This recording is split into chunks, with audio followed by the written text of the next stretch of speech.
Matthias, he's torn on the Alvin Kamara extension with the Saints. Ladies and gentlemen, a few days ago, Alvin Kamara signed his extension. The New Orleans Saints agreeing to remain in NOLA in the Big Easy for 2 more years at, I believe, $12 million a pop. Matt Moscona apparently is torn. So we're going to go ahead and watch this video, see where he's torn. So previously we talked about it, covered the whole thing at length. If I had to guess, and I said on that video it'd be a very polarizing extension because I think some people, and remember, misery loves company. So I think some people love the idea and are yearning for the idea of a full rebuild. And they're yearning for the idea of a total roster shakeup, a total front office shakeup, clear the books, clear everything, roll out some 55 overalls, and simulate the season. Well, that's not how the real world works, right? You can't just advance the week. You have to live the week. So the idea that teams will just straight up gut the roster, gut everything, get as many picks as possible like a franchise of Madden, it's not the case usually because they have to sell tickets. They have to sell TV deals and advertisements and whatnot. So it's not like you can just tab over twice, simulate it, and then move on to the following week or go straight to the NFL draft. It's not how it works. So I have a feeling that people who want that to happen would be mad about this because they feel as though it is like some sign that things are going to linger on. I have zero problem with it because I think it gives you a leader in the locker room. I think the Saints are going to move on from quite a few veterans like Cam Jordan, Demario Davis, Tyrann Mathieu, players like that, Taysom Hill, Derek Carr possibly. I think players like that are going to be gone. So for Mickey Loomis, somebody who has talked about continuity and talked about culture and talked about trying to keep things in the locker room consistent, it doesn't surprise me that he wants to have a team leader in there. And who better than Alvin Kamara? Who better than Alvin to be that torchbearer for the next generation that comes in, even for the next generation that's already on the team, the Spencer Rattlers and some of our younger players. So I think it's great, and I think he's still dynamic. I think he's still going to produce. We saw that in the first couple of games this year. He is.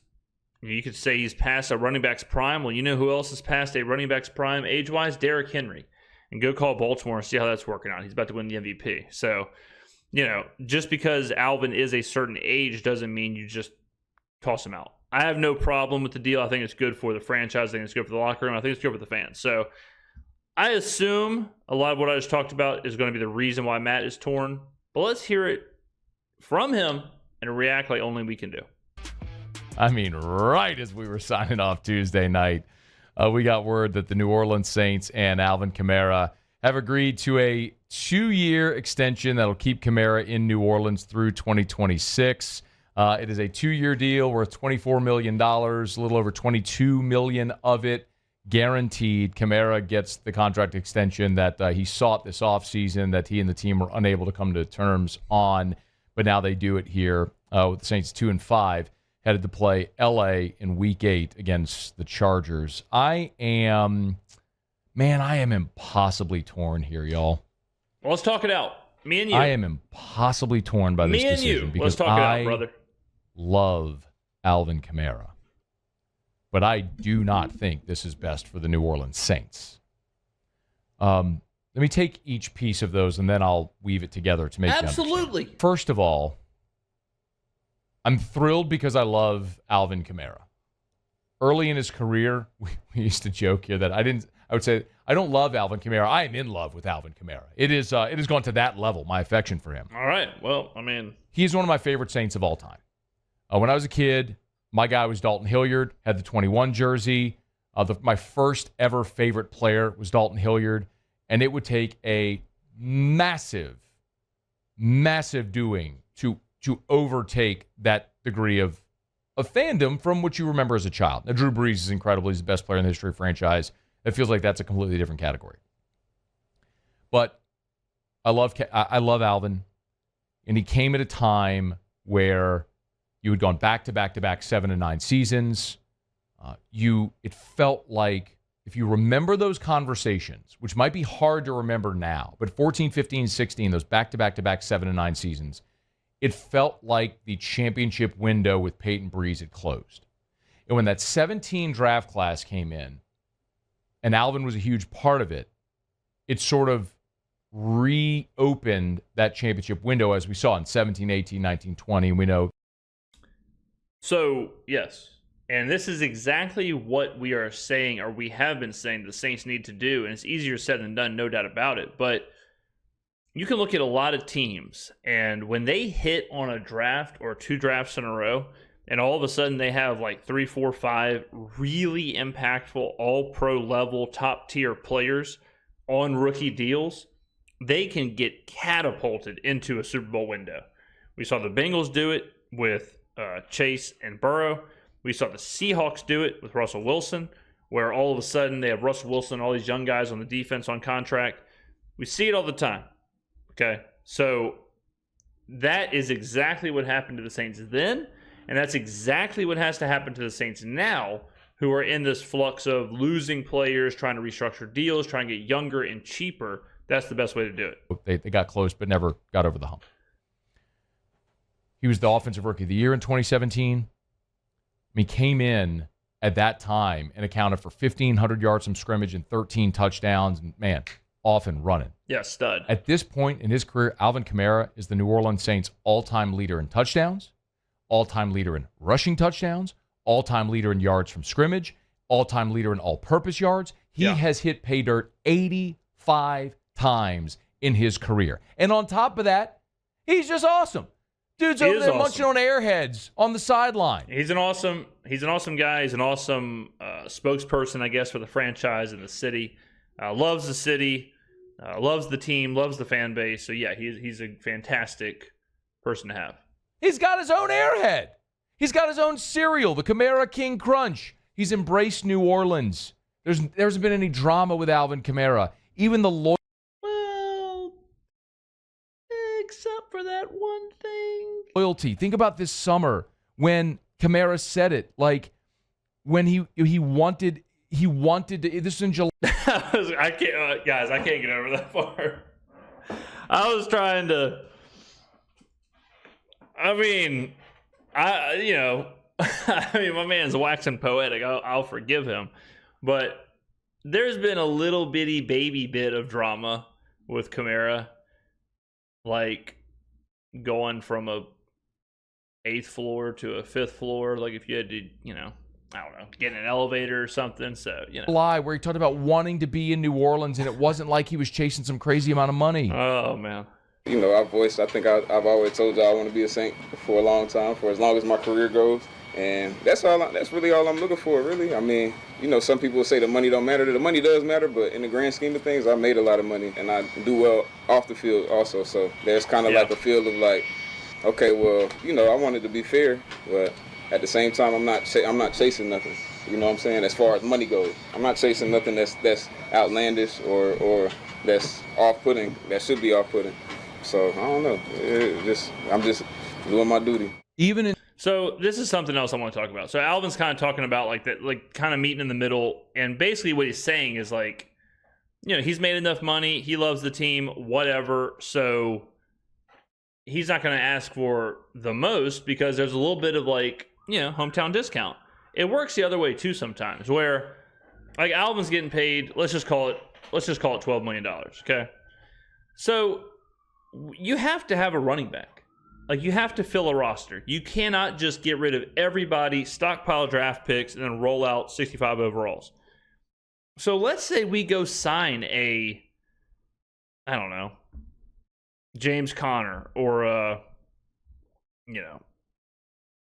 DeAndre Swift type player or Ramondre Stevenson type player, someone like that, Joe Mixon, whatever. And let's say they're in that ballpark of 10 million to 12 million. And you never know what the incentives are. You never know how it goes cash to what they're planning on doing with the contract. So all these are a little whatever. Like Derrick Henry here is 8 million, but his is actually like 10.5. So, the numbers are a little fugazi. But let's say you go get like a Ramondre Stevenson. For the Saints, wouldn't you rather pay Alvin 12 million than paying Ramondre Stevenson 10 million? Like, isn't there some, I don't want to say loyalty, But isn't there something to like your franchise guy, your guy, the guy who's already bought in, the guy who his jersey's all in the stands, who's the talisman of the team, the captain of the team, the all-time leader? Like, isn't there something, an inherent value in keeping that player, even if it means like, okay, we'll pay him $2 million more than we will pay Aaron Jones. I'm just trying to make something up. We're paying him $2.5 million more a year than we would pay a Tony Pollard. Okay, to me, I think so. I think yes.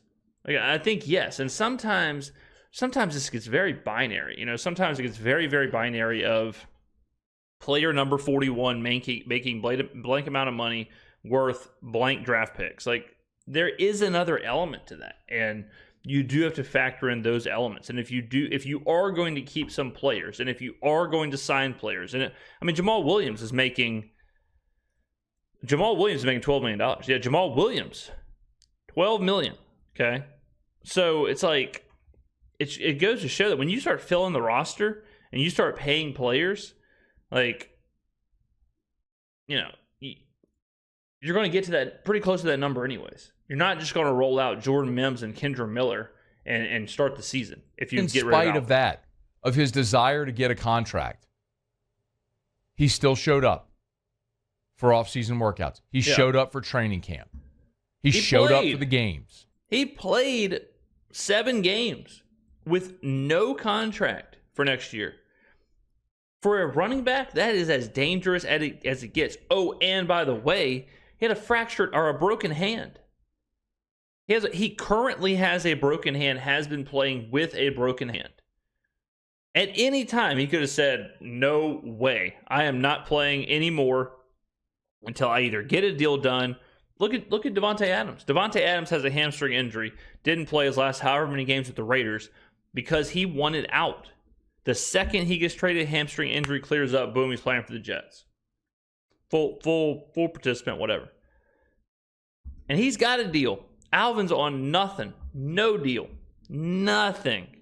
And said, all right, let's suit it up. Playing through the busted up ribs, playing through the hand for a team that's on a 5-game losing streak. Like, at some point, you got to say, kudos. Okay, this guy's our guy. This guy is a New Orleans Saint.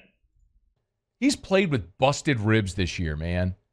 When Kendre Miller's out there babying a hamstring, he pulled the first friggin' day. Alvin Kamara's out there with busted ribs, busting his ass. I love Alvin Kamara. Yeah. And I'm excited for him. And I want him to be in the black and gold. Period. New paragraph. All right. What I don't like is what this says about the direction of the organization. Now, this is what I was saying in the beginning of the video. I think this part is incredibly convoluted and incredibly misinformed when people believe that this is somehow a vote of confidence for Dennis Allen. The only thing I would say this probably is a vote of confidence for Klint Kubiak and the system. Because if you're planning on changing the entire system, you might not do this. And I think all of us would agree we are totally fine with bringing on or keeping Klint Kubiak in this system.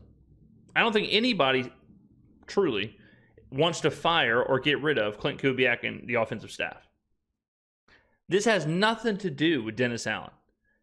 Now, if you hear Mickey Loomis come out and say, we've decided to already announce that Derek Carr will play his 3rd year in New Orleans. If you hear that, maybe they are bringing Dennis Allen back because Dennis Allen and Derek Carr are conjoined. They are, they're their guys. I don't think this has anything to do with Dennis Allen. And I don't think this has anything to do with an idea of them rolling back all of the aging veterans' bad contracts. Alvin is 29 years old. Okay? 29. Pretty young, all things considered. I wish I was 29. He's 29. So signing Alvin does not mean, this must mean we're going to bring back Cam Jordan. This must mean we're going to bring back, Demario Davis, Tyrann Mathieu. This must mean we're going to bring those guys back and keep those bad contracts. It does not. There's a really good chance Cam Jordan walks away and retires from the game. Would not be surprised at all. You also have to factor in the production level. You also have to factor in like the actual age. You have to factor in all that stuff. And I think you are jumping big time conclusions if you think the Alvin extension, which had to be done, this was not a we feel like it. It had to get done. He was playing on a 0 contract. And it might have been one of those things where Alvin looked around and his hand was in a cast and his ribs were busted up. And he might have looked around and said, Mickey, my man, I'm falling apart here. You mind getting this deal done? This is a little bit unfair at this point, don't you think?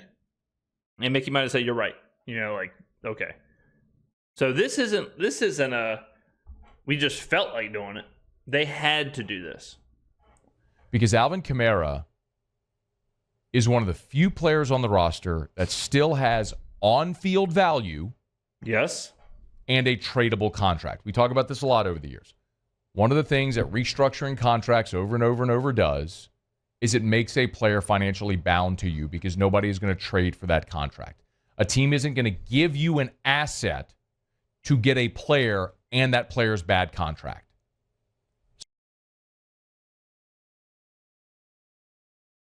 What? That happens all the time. The Jets just did that with Devontae Adams.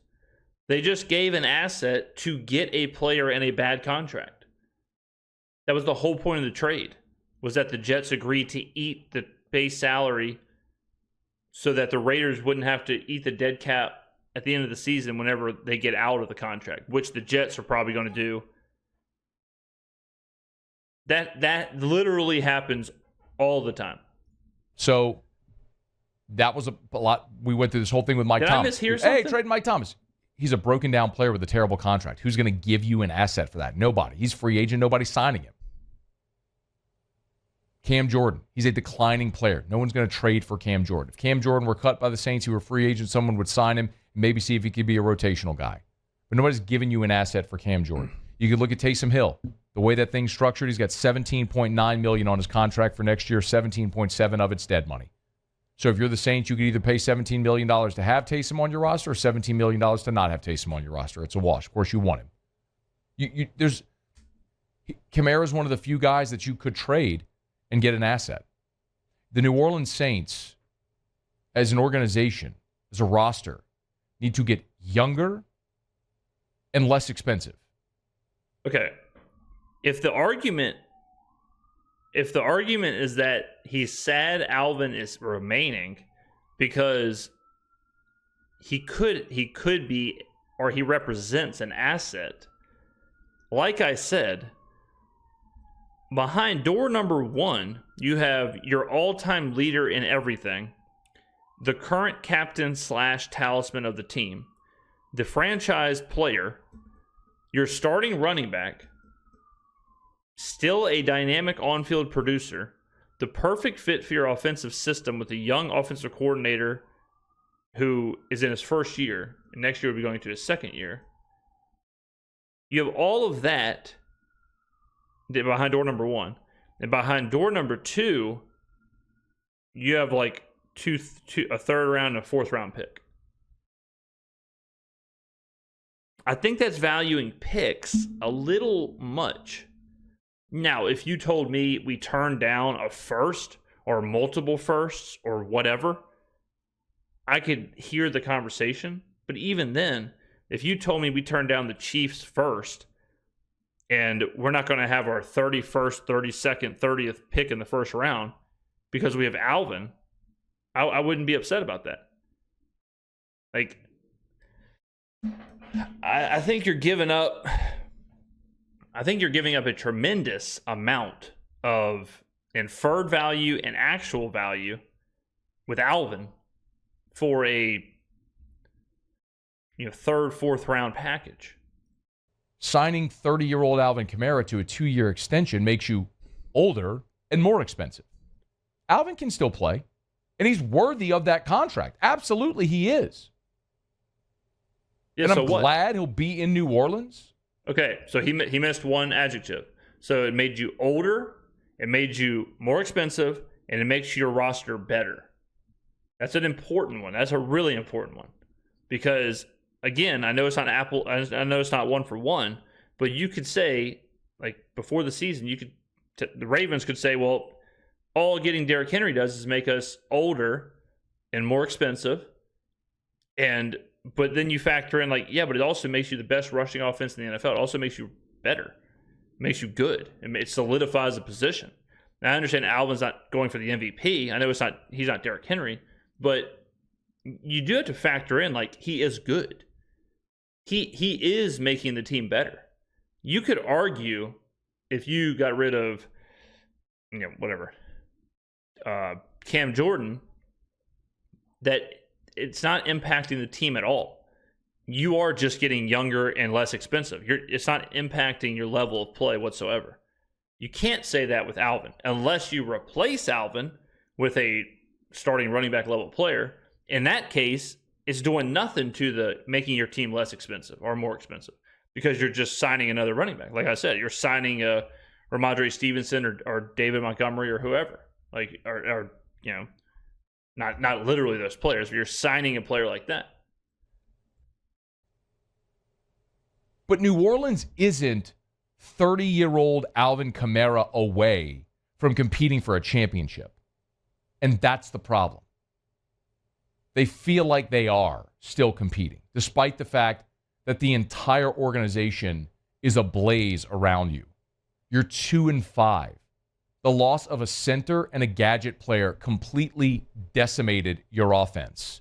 I mean, we literally saw it half to half against Atlanta. You went from unstoppable, Taysom Hill gets hurt, can't do anything.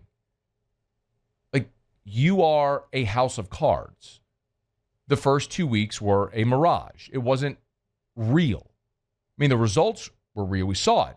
The league adjusted. You got exposed. Injuries exposed your lack of depth and exactly what you are. This is a different video for a different day. The league didn't adjust to nothing. They lost. It's so crazy to be like, the league adjusted. Adjusted to what? Connor McGovern? Adjusted to what? Mason Tipton and Bub Means? I have yet to see the league adjust. Matthias just said it. When Taysom Hill was in against Atlanta, we were rolling. Where was the adjustment there? There wasn't an adjustment. The adjustment was to our starting center, our starting right guard, our starting left guard, our backup center, our backup center, our starting wide receiver, Taysom Hill, our starting quarterback. That was the adjustment, was that those 9 players went out. That was the adjustment. You are, and we've seen what's happened. That blows my mind. The league adjusted. Do y'all think that's what happened? Do y'all think the league adjusted? y'all don't think it had anything to do with the 10 injuries on the offense? Y'all don't think it had anything to do with Talise Fuaga, Alvin Kamara, and Trevor Penning being the only offensive starters from week 1 and 2? Y'all don't think maybe that was the bigger picture? Y'all don't think it was any coincidence that when Eric McCoy went out and Taysom Hill went out and Chris Olave went out, that things kind of went south? Or do y'all think the league just adjusted? I'm glad we get to see Alvin. We're just not going to get to see Alvin play on winning teams. And that's the disappointing part.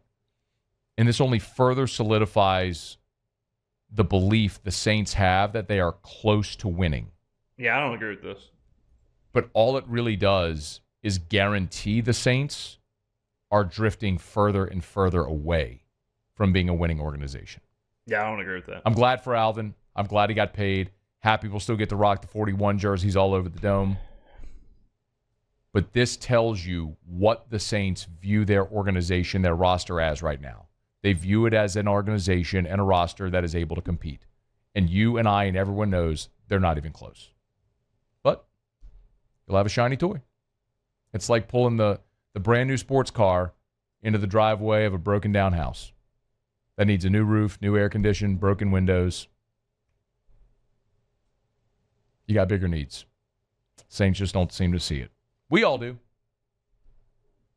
No, the metaphor I would use is that if you have a house that needs a new, needs a new roof, like Matt just said, is that house ready to host a big event? No, right? It's got a hole in the roof. It's not ready.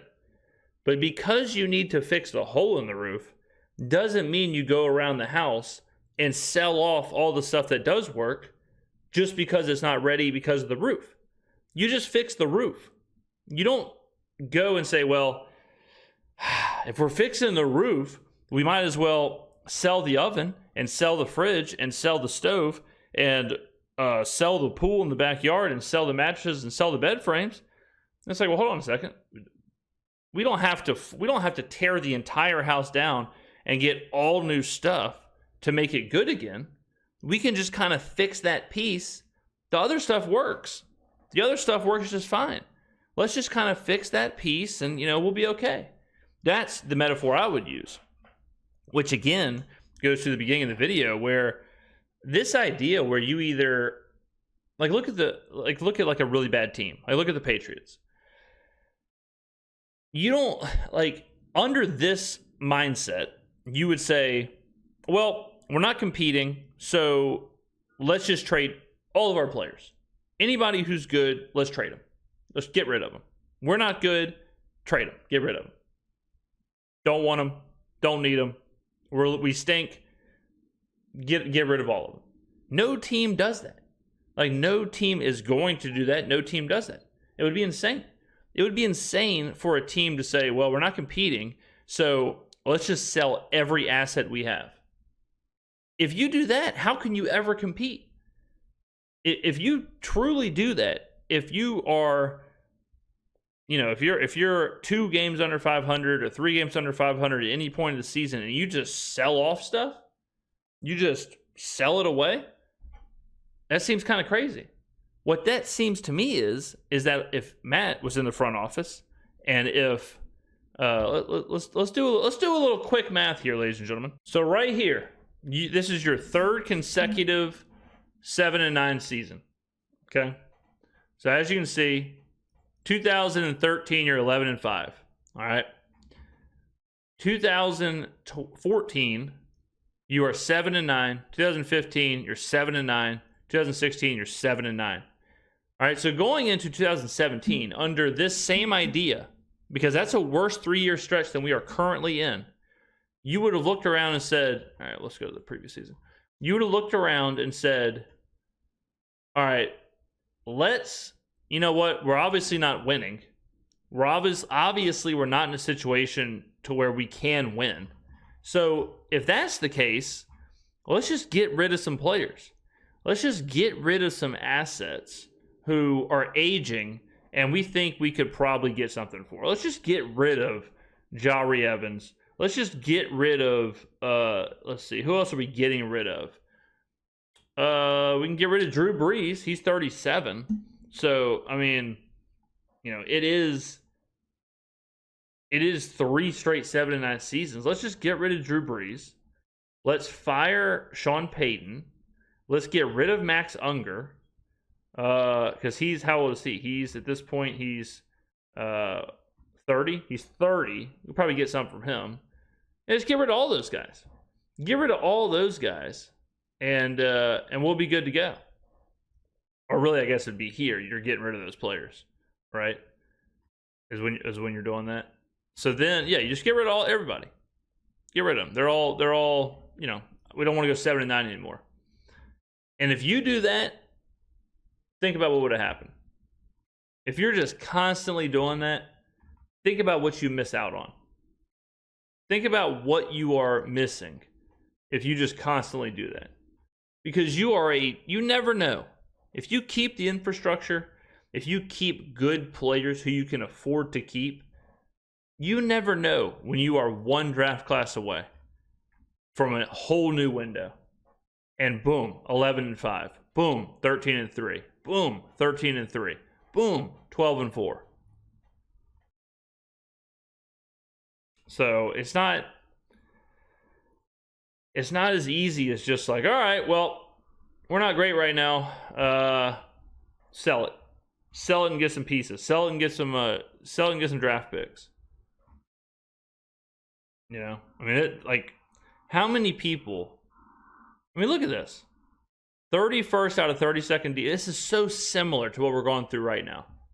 So similar. Where You're just, nothing is happening. I mean, think about this, ladies and gentlemen. 7-9, 7-9, 7-9. Same coach, same quarterback. The quarterback happens to be 35 years old. You have the 28th defense, the 32nd defense, and the 31st defense. 28, 32nd, 31st. 7-9, 7-9, 7-9. And you're going into a season with a 38-year-old quarterback? Think about how many people in today's world would be going on YouTube and saying, get rid of Breeze, fire Peyton, and trade off all the assets you can get for draft picks. And they would have traded off these players. They would have traded up. I mean, y'all hear the sirens? They would have traded off all these players that are 29 years old, 28 and older, with Cam, see you later. All these guys, see ya, would have been traded because they would have been assets, and you could have got something for them, for sure. Mark Ingram, see ya. All of them. And they would have said, let's just take a shot at some third-round draft picks. Let's take a shot at some fourth-rounders. Hey, you think we should keep Drew? Nah. Trade him for a handful of thirds and fourths. We've been 7-9 3 years in a row. Oh, also, we fired Sean Payton, and there's fans picketing saying that Gail Benson needs to sell the team. I mean, look how fast the turnaround happens. And you're going to sit there and you'll say, well, yeah, of course there was a turnaround. Yeah, Drew Brees. Well, under this little example we're given, y'all would want to trade Drew Brees. So you can't have it both ways. And then look how fast it turns around. 28th, 32nd, and 31st. We'll see what happens now. 4th and 10th, 11 and 5. 3rd and 14th, 13 and 3. 3rd and 13, 13 and 3. 12 and 4, 5th and 5th. Be careful, ladies and gentlemen. Be careful when you start saying you want full roster turnover, full, all that stuff. It's not Madden. It is not Madden. Teams do not operate the way that Twitter GMs believe they operate.